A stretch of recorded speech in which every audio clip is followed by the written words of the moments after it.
All right, welcome to the latest episode of the Coleman Power Organic Fitness Podcast. I have my good friend here in front of me, one of the latest guests, Deirdre from the likes of the Cool Food School. How are you today?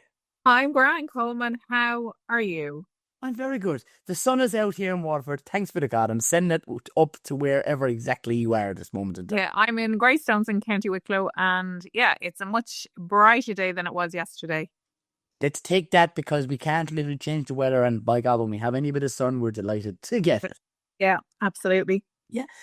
Dude, we know each other a good few years now in relation to different, I'm going to say, events and, I suppose, events and talks that we've been at the last couple of years. But I suppose let the viewers and listeners know a little bit about yourself, where you're based, and what you're doing with different, I'm going to say, schools, because that's, I suppose, the main emphasis of us chatting here today.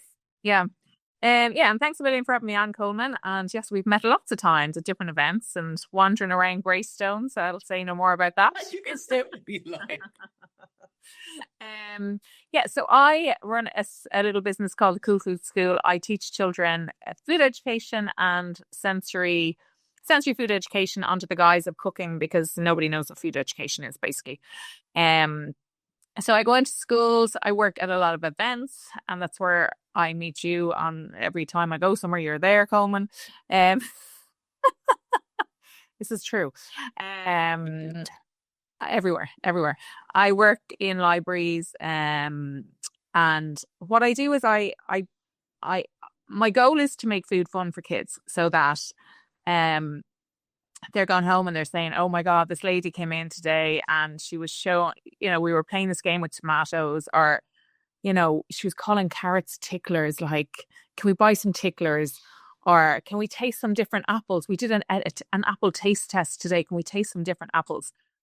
So that's my goal, is to make food fun. And when you make food fun for kids, you take that fear away for them. Because a lot of the reason why kids don't like veg, and it's mostly veg, is because they're afraid of it, is what I've found and researched all over the years. Yeah, why are children afraid of it? To break that down, so like a lot of people will say, my son won't eat broccoli. He is literally nearly allergic to carrots, but he's not allergic to carrots. And he will not never touch a parsnip because Yeah. Well, there's a couple of reasons for that, Coleman. And one of the reasons is because we are physiologically programmed to be attracted to sweet food. So when we were cavemen and cave women and cave children, we our bodies developed in a way that we were attracted to sweet food. So, like, and I often say this to parents: imagine you're living in a cave and you have a 2-year-old. So now I know, Coleman, you don't have kids, but for any parent out there with toddlers, it'll strike the fear of God into you. So you have a 2-year-old and you've no stairgate to keep them in, you've no front door, you've no nothing to keep them, the way all the things that we have now in modern life. And so they're getting up early, they're going out, they're foraging, and what are they doing? 2-year-olds, what are they doing? They're putting stuff into their mouth. They're putting stuff into their mouth. That's what they do with everything: toys, food, doesn't matter what it is, they're putting it into their mouth. So as a way to protect us as a species, we developed this, I suppose, thing where we don't like bitter food because they tend to be things that are poisonous. So we are more attracted to the sweeter foods.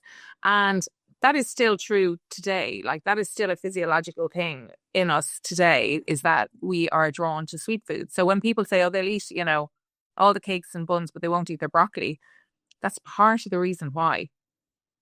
So how do you resolve this problem? Do you tell me there's a solution to this?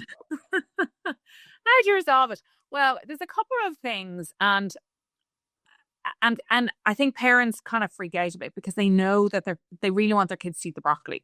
So already they're like, oh, treating the broccoli different to the way they treat the chocolate buttons or whatever it is. I'm talking about young kids here. So they put the chocolate buttons up on a pedestal. They're like, you eat your broccoli and you'll get chocolate buttons or whatever it is. But that actually is the wrong way to do it, because what you're doing is you're rewarding the child for eating the broccoli. You're rewarding them with sugar, a sugary treat or whatever it is.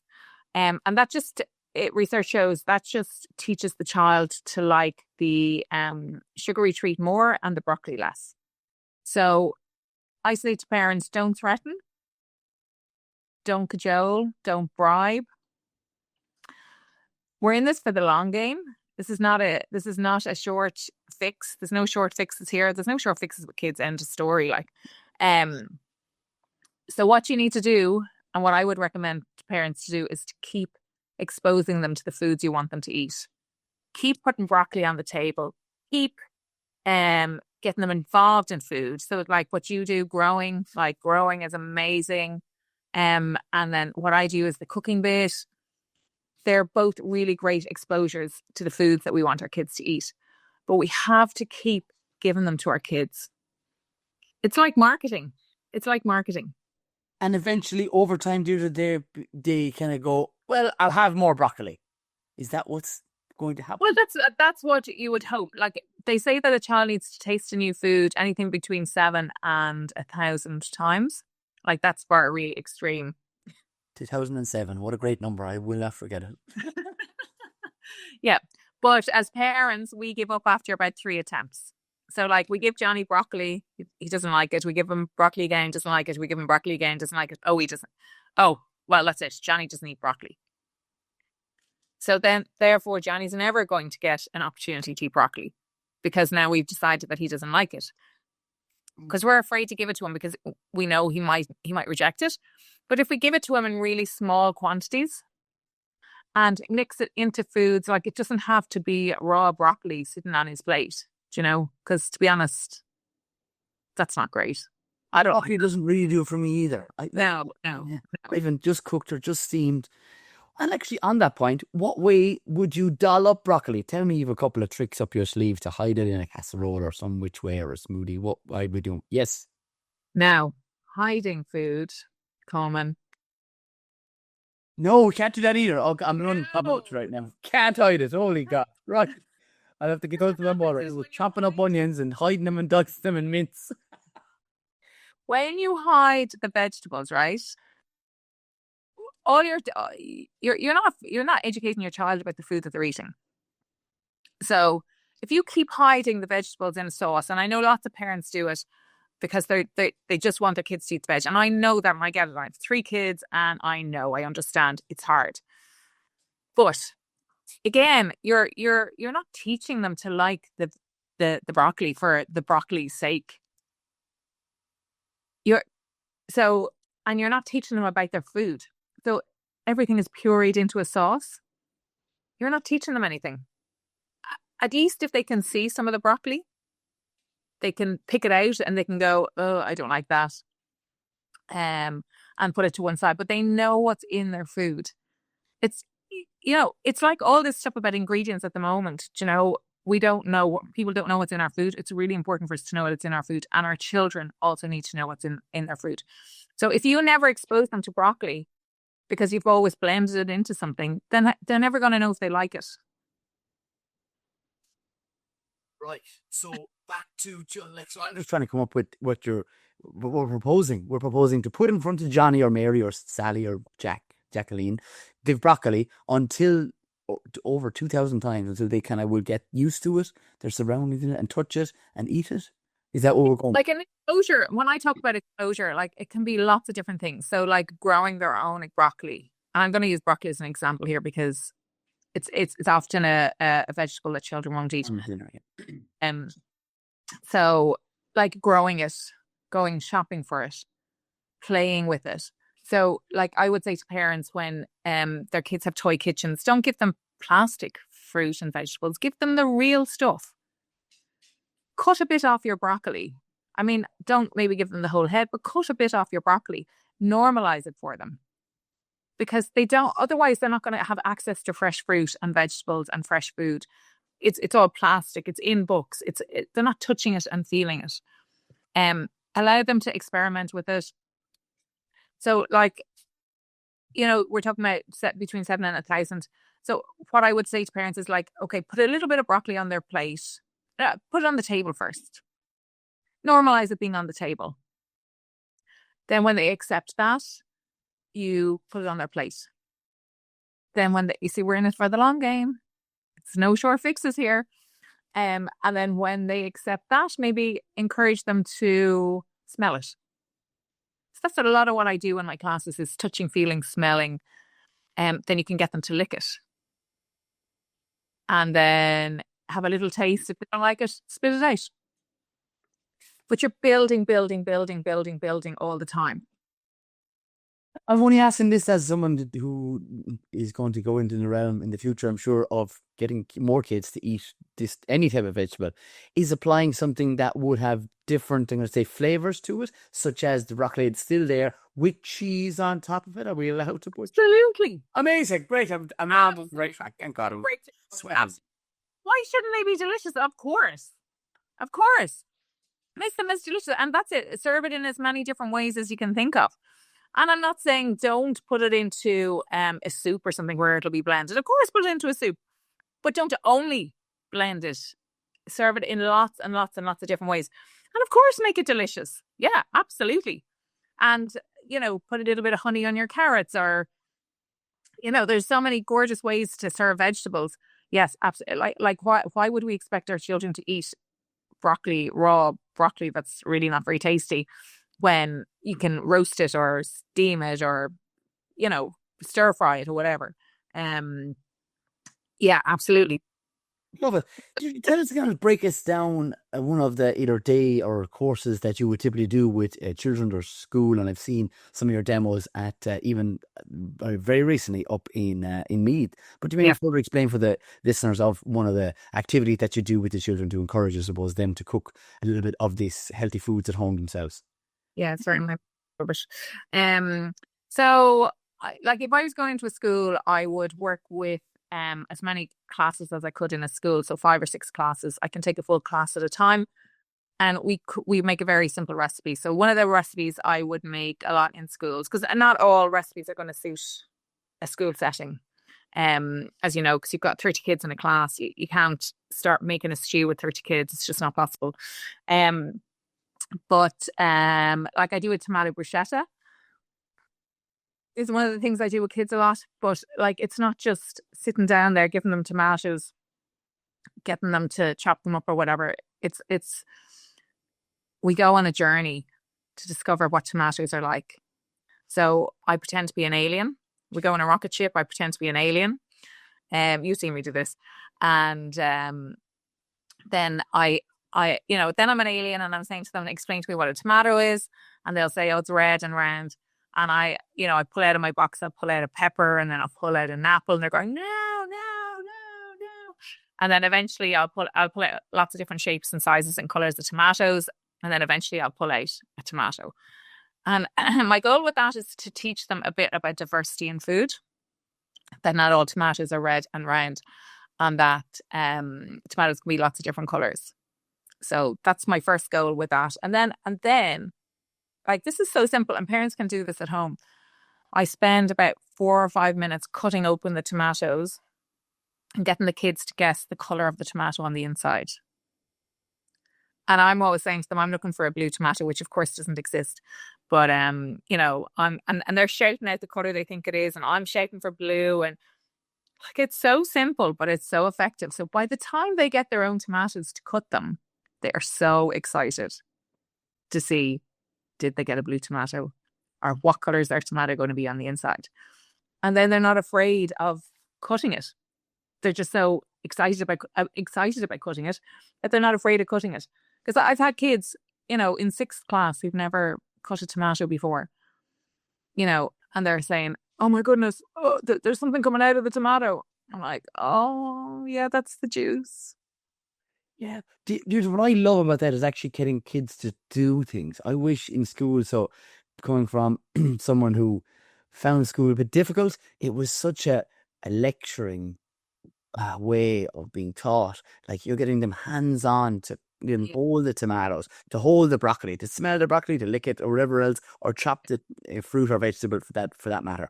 Right? Yeah. Loads of teachings that are happening right now is just being taught one way, and the whole idea of literally feeling, touching, smelling, or tasting is a whole new experience that a lot of kids mightn't even get. As you said, never get the opportunity to cut a tomato. Yeah, I know. And that's why kids love it. Like, I have never come across a child, and I thought 20,000 kids, I've never come across a child that didn't enjoy it. Because exactly what you're saying, Coleman. And I'm sure all the kids that you work with love the growing and the getting their hands into the dirt and all that. Kids love doing. Love doing. They love doing. And there isn't, you're right, there aren't the opportunities in school because the school curriculum is so overloaded with all the other stuff that they have to do. And I'm not saying that reading and writing isn't important because obviously reading and writing are very Very important. important. We better repeat that. It's so important that we can't do without it. But and there's other things we'd love to fit more of in, whether it's cooking, growing, sewing, or anything. Tasting foods is much more, I'm going to say, part of, I'm going to say, a healthier, well-rounded education in both my experience and your own, I'm sure. Yeah, and they are life skills. And unfortunately, they're not being taught at home anymore. And that's just the reality of it.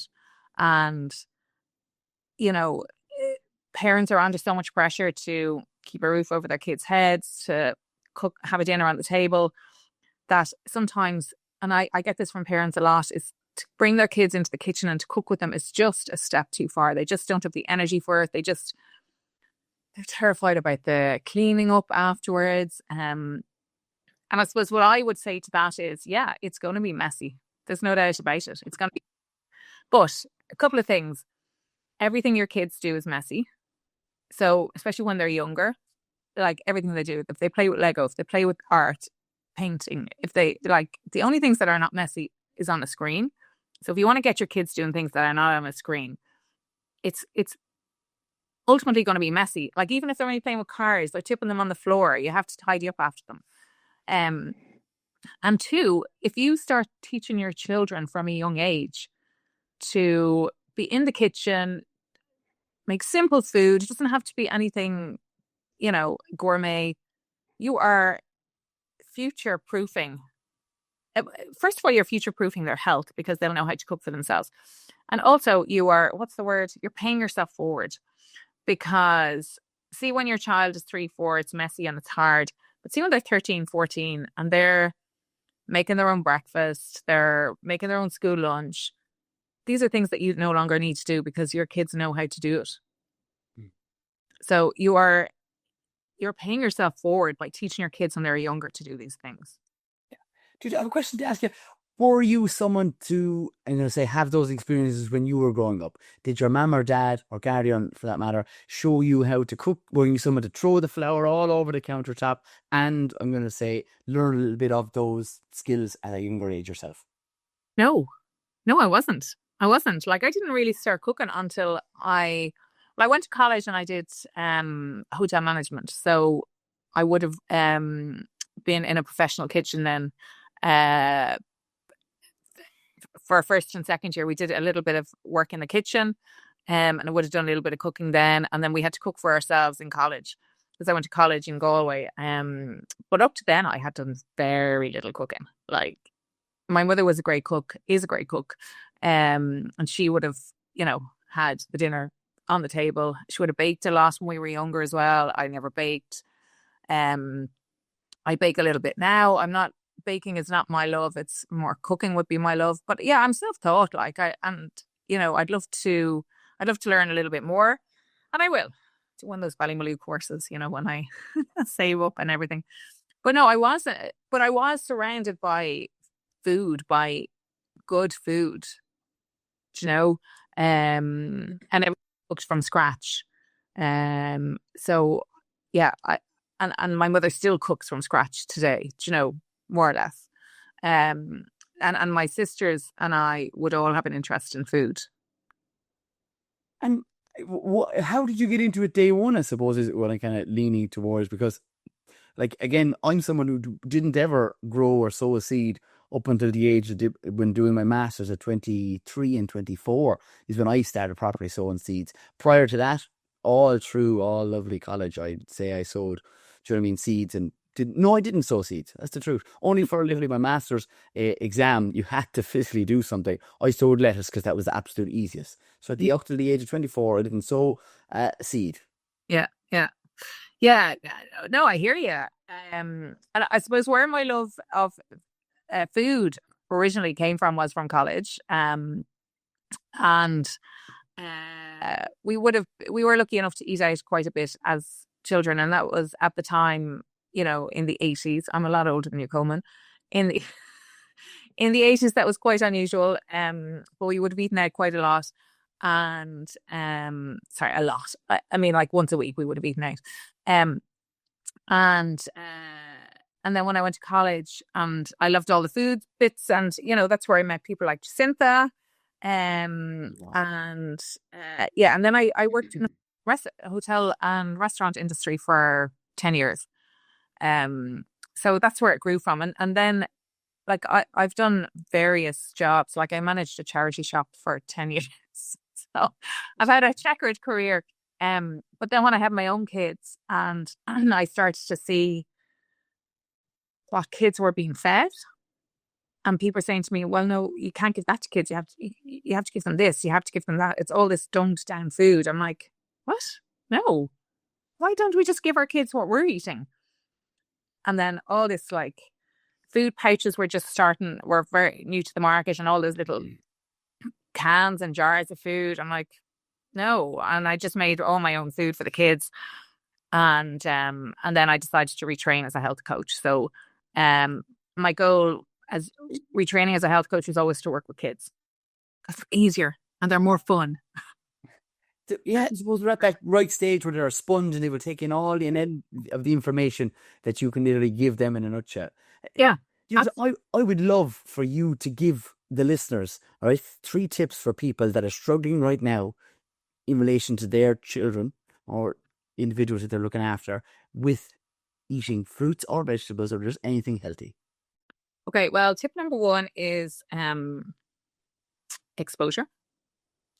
So expose them to the food that you want them to eat in as many different ways as you possibly can. Tip number 2 is cooking is the best form of exposure. So get them involved in cooking. And just around that, And tip number 3 is don't give up. We're in it for a long game. And I say to parents, I compare it to like if your child is learning to read or write, for example, and they're struggling with the letter S, do you give up teaching them to write the letter S after 3 attempts? No, you don't. So why do we give up giving our kids broccoli after 3 attempts? Our children need to learn to like broccoli because we're not naturally disposed to like it. So we need to learn to like broccoli. There is a very short window. I don't know. It's like 16 to 20 months or something like that. When the child is 16 to 20 months, when when we're supposed to expose them to those bitter tastes. And sometimes we might miss that window. I'm not sure the exact months, but you could Google it. And sometimes that's the best time to expose them to those bitter tastes. Because if they don't get those tastes of bitter before they get the taste of sweet, they're not quite doomed, but they're less likely to love us up until their later ages when they get to choose. And like breast milk is sweet. So already they're being reared on sweet food, when they come out of the womb or whatever. Anyway, we're talking about this. That's something I didn't know as previously. But Dee, loved having you on the likes of this show. Where is the best place for people to reach out to you if they would like, most certainly yourself, to come into your or their school and carry out some of those courses and events that you do? Yeah, Coleman, I am on Instagram at the Cool Food School. So I'm very responsive there on Instagram. And also my website is www.thecoolfoodschool.ie. Perfect. Deirdre, thanks for coming on. And I always end these shows by saying stay tuned, stay classy, and get on that good stuff.